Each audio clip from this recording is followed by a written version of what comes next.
नमस्कार. श्री स्वामी समर्थ. एखाद्या कार्यासाठी स्वामींनी नकारात्मक संकेत दिल्यास काय करावे?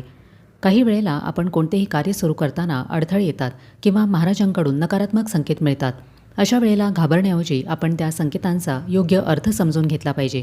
कारण स्वामी आपल्या भक्तांचे हितचिंतक आहेत आणि त्यांच्या कृपेनेच योग्य मार्गदर्शन मिळते. जर एखाद्या कार्यामध्ये अडचणी येत असतील किंवा स्वामींची स्पष्ट कृपा जाणवत नसेल तर हे लक्षात घ्यावे की त्या कार्याच्या नियोजनामध्ये काहीतरी त्रुटी असू शकतात.